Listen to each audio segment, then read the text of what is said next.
Hello guys! Welcome back to my vlog. At ngayon nandito ako sa taniman namin, sa kabila naman to.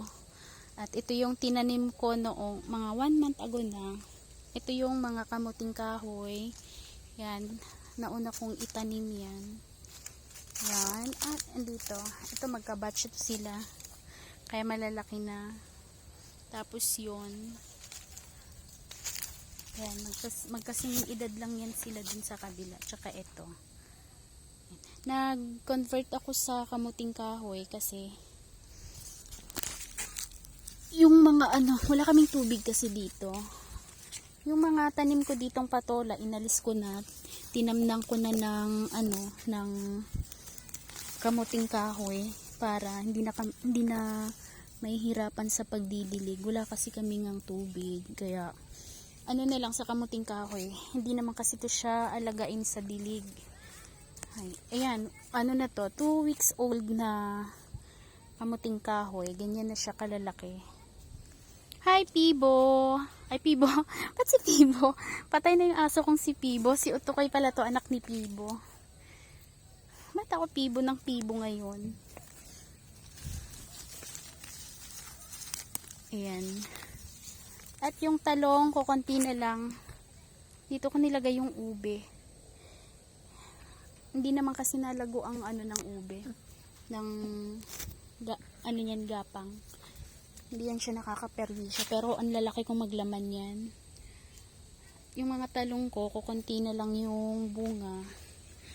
Tapos parang nag-iipon siya ng lakas. Ito na lang naiiwan. Kasi ang dami niya kung magbigay ng bunga noong mga nakaraang buwan. Yan, ginupitan ko yung mga niya, mga dahon, inalisan ko ng ibang mga dahon. At ngayon naman nag-ready na siya ng mga bulaklak. Ayan oh. Ayan oh, may bulaklak.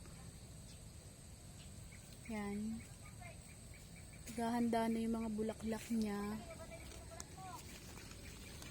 Tapos meron pa dito.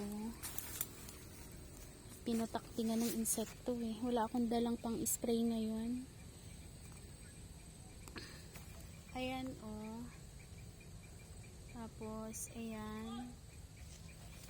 At ito naman yung aking langka na 9 months old. Malaki na siya. Siguro mga na to. 7 feet. Yan.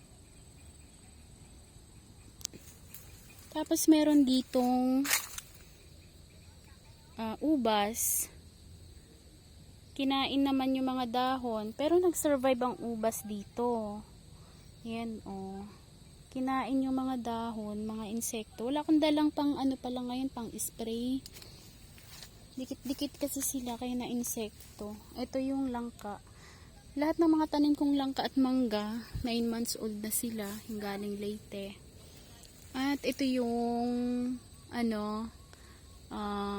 mulberry, malaki na din. At guyabano, 1 year old. Hindi, ang guyabano ay siguro nasa mga 7 months or 8 months or 7 months nga. Papasok na siya sa 7 months. Ayan, may gabi dito na pangsigang. Ano bang tawag dyan sa gabi na? Kasi sa Visayas, bisol yan tawag sa amin, bisol. Sa Mindanao pala. Yan, meron din doon gabi. Yan. Nung hinukay ko yan, wala pang laman. Maliliit pa ang laman. Baka yan yung sinasabing gabing sinibuyas. Ang laman yan. Hindi ako sure. Kasi nakita ko lang yan dito sa kahan. At tinanim ko na lang din. Ayan yung langka na 9 months old. Malaki na siya, malago. Ayan. O yun, iisa lang yung mga 6, mga 7 to 8 feet na tong mga langka na to. Yan, tsaka yung mangga oh. Tapos dito yung tinanim ko naman na mga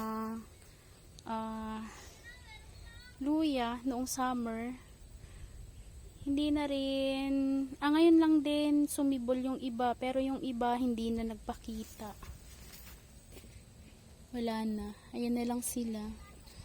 Nagsibulan na lang sila noong umulan na. Ito yung kalamansi. At ayan yung ube. May luya dito. Yung ube na tinanim ko nung mga nakaraang taon.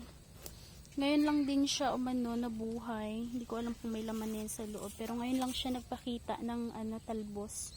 Ito yung papaya na bigay sa amin ng kapitbahay. Tapos, meron ako ditong saging na ma-harvest na rin. Siguro mga 8 months to or 7 months yung saging na to. Lamunga na. Tapos, ma-harvest na yan. Magulang na nga yung saging pero ayokong putulin. Baka bumagsak at madurog yung mga bunga pag di ko nasalo ng ayos. Ayan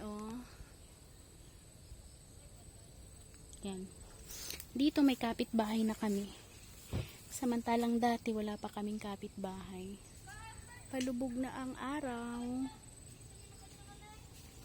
Ayan, meron kaming tinanim ditong Madre de Agua, papaya Madre de Agua. Nagpaparami kasi kami ng Madre de Agua kasi mag-aalaga kami ng manok. Ayan. May guyabano pa.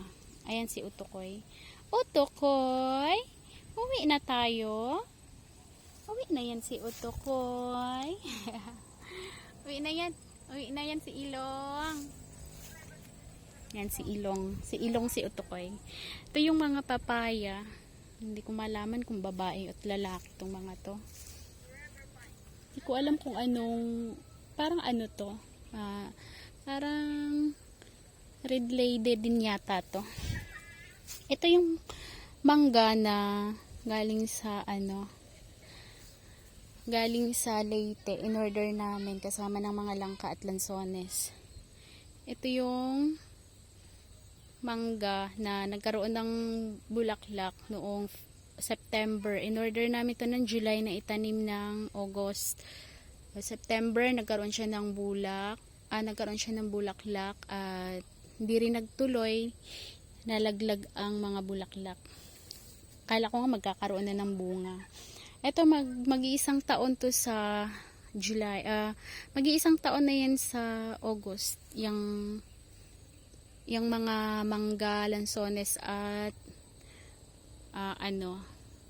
yung langka. Tapos meron kaming langka ditong tumubo.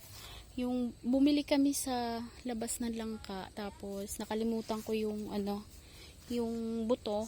Dito pala tumubo. Hindi ko siya nalinisan. Siya, parang native na langka. Yung bilog, maliliit yung laman, pero matamis yan. Ayan yung mangga. Nagkaroon na ng mga sanga-sanga yung mangga. At ito yung saging. Ayan yung saging. Dalawa yan sila. Ma-harvest na. Next week siguro balikan namin. Kasi hindi ko kaya ko naman putulin, kaya lang baka bumagsak. At madurog yung mga bunga. Pero ayoko mabigat. At yan yung lansones. Ayan. Dati, malungkot dito kasi kami lang. Nagpupunta ako lang mag-isa minsan. Ay ngayon may kapitbahay na kami. Ayan, maganda pa bahay nila. Nagtayo ng bahay. Edi may tao na dito, araw-araw na may tao. May kapitbahay, pero may naman, doon naman sa kabila, nakakuha kami ng paupahan din. Tapos meron ako mga tanim din doon. Kaya minsan nandun ako, bihira na lang nakakapunta dito. Wala naman na akong mga gulay dito na kailangan diligan kasi inalis na nga namin at pinalitan na namin ng kamuting kahoy. Ayan, dun sa dulong yon, mga kamuting kahoy din yon. may mga gulay kaming tinanim dyan na inabot ng summer. Kaya hindi na rin nagtuloy. Ito dito may saging bagong bunga. Ayan yung mga bunga ng ube. Sumibol, tas nilipat ko na lang din dyan para lumaki at magkaroon ng kasi 8 months. Pwede nang ma-harvest yan 8 months. Ayan yung mga talong ko dito, inalis ko, saka yung mga okra. Hindi ko pala inalis. Tinamnan ko pala ng mga kamuting kahoy yan, saka yung mga okra kasi hindi na nga hindi na madidiligan yung mga okra. Saka inabot talaga siya ng summer. Ayun, dun yung mga kamuting kahoy. Ayan, kalat-kalat yung tanim. Ito yung lansones. Uuwi na rin ako kasi hapon na. Uuwi kami ng Imus. Malinis na rin dito sa paligid namin dahil nililinis na. At ayun na nga. Bye-bye!